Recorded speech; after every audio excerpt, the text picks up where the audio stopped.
Operation Sindoor കൊണ്ടും പാഠം പഠിക്കാത്ത പാകിസ്ഥാന് വീണ്ടും ഇന്ത്യയുടെ താക്കീത്.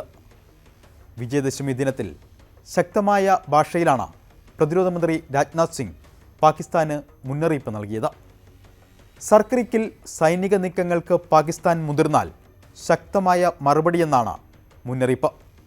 ഗുജറാത്തിലെ കച്ചിനും പാകിസ്ഥാനിലെ സിന്ധ് പ്രവിശ്യയ്ക്കുമിടയിൽ ഇന്ത്യ പാക് അതിർത്തി പ്രദേശമാണ് സർക്രിക്ക്. ഇന്ത്യക്കും പാകിസ്ഥാനും ഇടയിലുള്ള 96 കിലോമീറ്റർ ദൈർഘ്യമുള്ള ഒരു വേലിയേറ്റ ജലപാത. സർക്രിക്ക് പണ്ട് മുതലേ തർക്കപ്രദേശമാണ്. തർക്കപ്രദേശം മാത്രമല്ല, തന്ത്രപ്രധാന മേഖല കൂടിയാണ് സർക്രിക്ക്.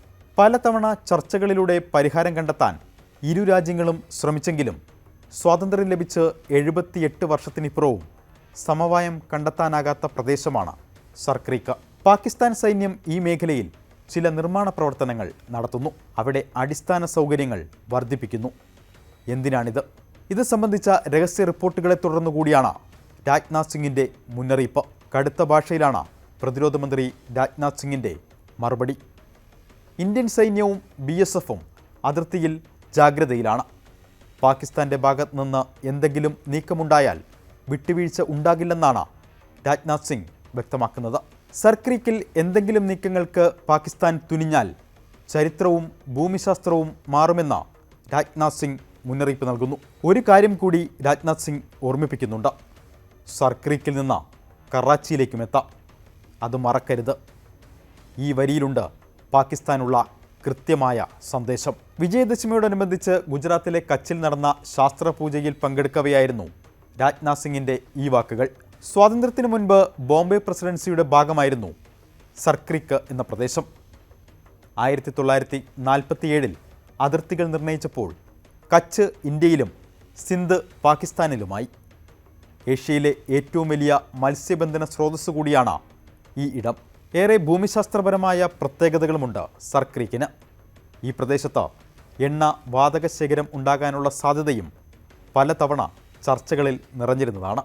ശൈത്യകാലത്താണ് സർക്രിക്കിന് സൗന്ദര്യം കൂടുന്നത്.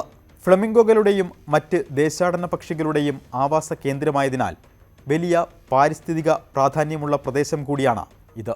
1908 കച്ച് ഭരണാധികാരിയും സിന്ധ് സർക്കാരും തമ്മിൽ പ്രദേശത്ത് നിന്ന് വിറക് ശേഖരിക്കുന്നതിനെ ചൊല്ലി തുടങ്ങിയ തർക്കമാണ് ഇന്നും നിലനിൽക്കുന്നത്. കച്ച് റാവുവും സിന്ധ് പ്രവിശ്യ സർക്കാരും തമ്മിൽ ഒപ്പുവെച്ച 1914 ബോംബെ ഗവൺമെൻറ് പ്രമേയം അനുസരിച്ച് പാകിസ്ഥാൻ ഈ പ്രദേശം അവരുടേതാണെന്ന് അവകാശപ്പെടുന്നു.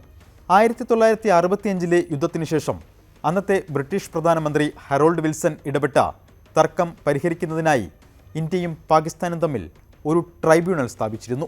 സ്വാതന്ത്ര്യത്തിന് ശേഷം ഇത്രയും നാളുകളായിട്ടും ഈ മേഖലയുമായി ബന്ധപ്പെട്ട തർക്കം തുടരുന്നതിന് ഇങ്ങനെ കാരണങ്ങൾ നിരവധിയുണ്ട്. ഇന്ത്യ സമാധാന ചർച്ചകൾക്ക് തയ്യാറായപ്പോഴെല്ലാം പാകിസ്ഥാൻ അത് അവഗണിച്ചു. പിന്നെയും പ്രകോപനം തുടർന്നു. ലേ മുതൽ ക്രീക്ക് വരെ പലതവണ നുഴഞ്ഞുകയറ്റത്തിന് ശ്രമിച്ചു.